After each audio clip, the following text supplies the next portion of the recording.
Flat number 14 എന്ന തുടർക്കഥയുടെ 4-ാം ഭാഗത്തിലേക്ക് നിങ്ങളെ ഞാൻ ക്ഷണിക്കുന്നു. മുഴുവനായും കേൾക്കാൻ ശ്രമിക്കണേ. ഇഷ്ടമായെങ്കിൽ സബ്സ്ക്രൈബ് ചെയ്ത് ബെല്ലൈക്കണും കൂടി ആക്ടിവേറ്റ് ചെയ്തേക്കണം. മുടങ്ങാതെ കഥയുടെ ഭാഗങ്ങൾ നമുക്ക് കേൾക്കാമല്ലോ. എല്ലാവർക്കും നല്ല ഒരു ദിവസം ആശംസിച്ചുകൊണ്ട് തുടങ്ങുന്നു. കെയർടേക്കർ സാബുവിനോടൊപ്പം പോകാൻ ദിനേശൻ തയ്യാറായില്ല. കാരണം അയാളെ സംബന്ധിച്ചിടത്തോളം ആ കാഴ്ച ഒരിക്കൽ കൂടി കാണാനുള്ള ധൈര്യമില്ലായിരുന്നു. കണ്ടത് തന്നെ അയാളുടെ ഉറക്കം ദിവസങ്ങളോളം നഷ്ടപ്പെടുത്താൻ പര്യാപ്തമായിരുന്നു. അതുകൊണ്ട് അയാൾ വരില്ല എന്ന് തീർത്തു പറഞ്ഞു.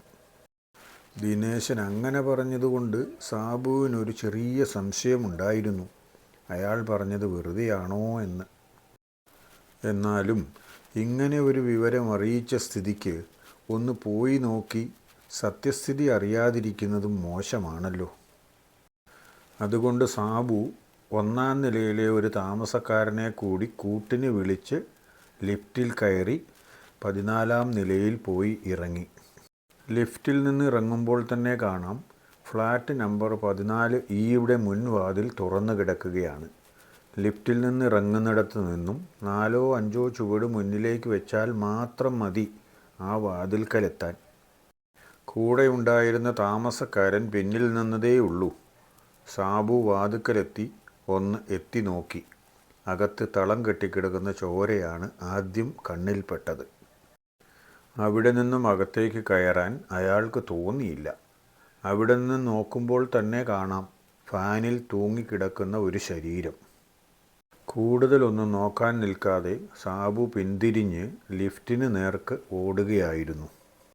തുറന്ന ലിഫ്റ്റിൻ്റെ വാതിൽക്കൽ തന്നെ നിൽക്കുകയായിരുന്നു 1-ാം നിലയിലെ താമസക്കാരൻ. അയാളുടെ പേര് ജോസഫ് എന്നാണ്. അയാൾ നഗരത്തിലെ ഒരു പ്രസിദ്ധമായ സ്കൂളിലെ അധ്യാപകനാണ്.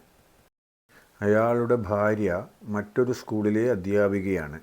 കുട്ടികൾക്ക് പഠിക്കാനുള്ള സൗകര്യം കൂടി കണക്കിലെടുത്തിട്ടാണ് നാട്ടിൽ ഏക്കർ കണക്കിന് സ്ഥലമുണ്ടായിട്ടും അത് വിറ്റിട്ട് ഇവിടെ വന്ന് ഫ്ലാറ്റ് വാങ്ങിച്ചിരിക്കുന്നത്. ലിഫ്റ്റിൽ കയറുമ്പോഴും സാബുവിൻ്റെ കിതപ്പ് മാറിയിരുന്നില്ല. അയാളുടെ കിതപ്പൊന്ന് നിന്നിട്ട് വിവരം ചോദിക്കാം എന്ന് കണക്കാക്കിയ ജോസഫ് ലിഫ്റ്റ് ഡോർ അടഞ്ഞതേ 0-ൽ ഞെക്കി. ലിഫ്റ്റ് താഴേക്ക് പോയി തുടങ്ങി. ഏതാണ്ട് പകുതി എത്തിയപ്പോഴാണ് സാബു ജോസഫിനോട് പറയുന്നത്, ദിനേശൻ പറഞ്ഞത് ശരി തന്നെയാണ് സാർ. കൂടുതലൊന്നും ജോസഫ് ചോദിച്ചുമില്ല, സാബു പറഞ്ഞുമില്ല. സാബു ഗ്രൗണ്ട് ഫ്ലോറിൽ എത്തുമ്പോഴേക്കും അവിടെ 1-ാം നിലയിലെ താമസക്കാർ എല്ലാവരും കൂടിയിട്ടുണ്ടായിരുന്നു. കാര്യമെന്താണെന്നറിയാൻ വേണ്ടിയാണ് അവർ നിൽക്കുന്നതെന്ന് സാബുവിന് അറിയാമായിരുന്നു. എന്നാൽ സാബു ആരോടും അക്ഷരം പോലും പറഞ്ഞില്ല. പെട്ടെന്ന് തന്നെ ഡയറക്ടർ പങ്കജാക്ഷൻ്റെ നമ്പറിൽ ഡയൽ ചെയ്ത് വിവരം പറഞ്ഞു. സാബു സംസാരിക്കുന്നത് കേട്ടാണ് താമസക്കാർക്ക് കാര്യം മനസ്സിലായത്. ദിനേശൻ പേടിച്ചു വിറച്ച് ഒരു മൂലയ്ക്ക് പോയിരിക്കുകയായിരുന്നു. വിവരം കാട്ടുതീ പോലെ പരന്നു. ഇന്നലെ ഉദ്ഘാടനം ചെയ്ത ഫ്ലാറ്റ് സമുച്ചയത്തിൽ തികച്ചും സംശയകരമായ സാഹചര്യത്തിൽ ഒരു മരണം, അതും കൊലപാതകം. ആളുകൾ ഓടിക്കൂടാതിരിക്കുമോ? പങ്കജാക്ഷൻ്റെ സമയോചിതമായ ഇടപെടൽ മൂലം ഓടിക്കൂടിയ ആളുകളൊന്നും മുകളിലേക്ക് പോകാതെ പോലീസുകാർ സംരക്ഷണ വലയം തീർത്തു. വളരെ പെട്ടെന്ന് തന്നെ DYSP റാങ്കിലുള്ള ഒരു ഉദ്യോഗസ്ഥനും സർക്കിൾ ഇൻസ്പെക്ടറും സബ് ഇൻസ്പെക്ടറും കൂടിയാണ് സ്ഥലത്തെത്തിയത്. അവർ 3 പേരും കൂടി ലിഫ്റ്റിൽ കയറി 14 ഈയുടെ വാതിൽക്കലെത്തി. DYSPയാണ് ആദ്യം അകത്തേക്ക് കയറിയത്. തൂങ്ങി നിൽക്കുന്നയാളെ ഒന്ന് നോക്കി. വാതിൽക്കൽ നിന്ന് കയറുമ്പോൾ വലതുവശത്തെ ഭിത്തിയുടെ നേർക്കാണ് ശരീരഭാഗങ്ങൾ തിരിഞ്ഞു നിൽക്കുന്നത്. എന്നാൽ അവിടെ നിന്ന് നോക്കിയാൽ മുഖം കാണാൻ കഴിയില്ല. തല അപ്പാടെ കഴുത്തോടുകൂടി പിടിച്ച് തിരിച്ച് പുറകിലേക്കാക്കിയിരിക്കുകയാണ്. ആളിൻ്റെ മുഖം കാണണമെങ്കിൽ പിൻവശത്ത് ചെന്ന് നിന്ന് നോക്കണം. ഇനി പിൻവശത്ത് നിന്ന് നോക്കിയാലോ? ആ മുഖത്ത് വല്ലതും കാണാനുണ്ടോ എന്ന് ചോദിച്ചാൽ അതുമില്ല. ആ മുഖത്ത് നിന്ന് അപ്പോഴും നേർത്ത തോതിൽ രക്തത്തുള്ളികൾ താഴേക്ക് വീഴുന്നുണ്ടായിരുന്നു. മുഖത്തെ മാംസപേശികൾ പല സ്ഥലങ്ങളിലായി പറിഞ്ഞു പോയിരിക്കുകയാണ്. മൂർച്ചയേറിയ എന്തോ ആയുധം ഉപയോഗിച്ച് വലിച്ചതുപോലെ മുഖത്തുകൂടി കുറേയേറെ പാടുകൾ കാണാം. ആ പാടുകൾ ഉണ്ടായിരുന്ന ഭാഗത്തെ അസ്ഥി പുറമേ നിന്ന് കാണാവുന്നതുപോലെയാണ്. ശരീരത്ത് ബാക്കി ഭാഗങ്ങളിൽ പരുക്കുകൾ കാണാതിരിക്കില്ല.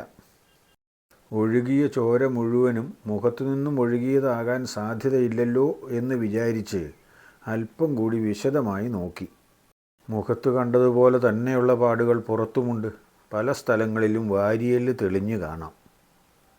അപ്പോഴേക്കുമാണ് സബ് ഇൻസ്പെക്ടർ അകത്തേക്ക് കയറിയത്. അദ്ദേഹം പ്രൊബേഷൻ കഴിഞ്ഞ് ആദ്യമായി ജോയിൻ ചെയ്തതാണ് ശ്രീമംഗലം പോലീസ് സ്റ്റേഷനിൽ. അതും വെറും 2-3 ദിവസങ്ങൾക്ക് മുമ്പ്. ഇന്ന് വരെ ഇങ്ങനെ ഒരു രംഗം നേരിട്ട് കാണാൻ ഇടവന്നിട്ടില്ല. അയാൾ ഒന്നേ നോക്കിയുള്ളൂ. പിന്നെ പുറത്തേക്ക് ഓടുകയായിരുന്നു ഛർദ്ദിക്കാൻ വന്നിട്ട്. പോയി ഛർദ്ദിച്ചിട്ട് വരട്ടെ, നമ്മളും ഇങ്ങനെയൊക്കെ ആയിരുന്നില്ലേ. പിന്നെ ഇതുപോലെയുള്ളത് കുറേ കണ്ടു കഴിയുമ്പോൾ നമുക്കൊന്നും ഒരു പ്രശ്നമേ അല്ലാതായില്ലേ. ശരിയല്ലേടാ സുഭാഷേ? സർക്കിൾ ഇൻസ്പെക്ടറുടെ പേര് സുഭാഷ് എന്നാണെന്ന് മനസ്സിലായി. DYSPയുടെ പേര് ശ്രീകണ്ഠൻ എന്നാണ്. സുഭാഷേ, നിനക്കെന്ത് തോന്നുന്നു? കൊലപാതകമാണെന്ന കാര്യത്തിൽ സംശയമില്ലല്ലോ. ഇത് കണ്ടിട്ട് ആരോ കൊടിയ പക തീർത്തതാണെന്ന് തോന്നുന്നുണ്ട്. എന്നാൽ ഇന്നലെയാണല്ലോ ഇതിൻ്റെ ഉദ്ഘാടനം കഴിഞ്ഞത്. കേന്ദ്രമന്ത്രി ഹനീഫ് സാർ വന്നപ്പോൾ ഞാനും വന്നിട്ടുണ്ടായിരുന്നു. പുതിയ കെട്ടിടമാണെന്നതുകൊണ്ട് കൊലപാതകം നടക്കരുതെന്നില്ലല്ലോ. പുതിയതിലാണെങ്കിലും പഴയതിലാണെങ്കിലും നമുക്കുള്ള പണി ആരെങ്കിലും ഉണ്ടാക്കി വയ്ക്കും. നമ്മുടെ ഫോട്ടോഗ്രാഫർ ഇതുവരെ വന്നില്ലല്ലോ. അയാൾ കൂടി വന്നാൽ നമുക്ക് ബാക്കി നടപടികളിലേക്ക് കടക്കാമായിരുന്നു. എന്തായാലും ക്രൈം സീൻ ബ്ലോക്ക് ചെയ്തേക്ക്. അത്രയും പറഞ്ഞ് അവർ രണ്ടുപേരും പുറത്തിറങ്ങി. അപ്പോഴേക്കും താഴെ ഫോട്ടോഗ്രാഫർ വന്നതിനൊപ്പം തന്നെ റിപ്പോർട്ടർമാരുടെയും ഒരു പട തന്നെ എത്തിയിട്ടുണ്ടായിരുന്നു.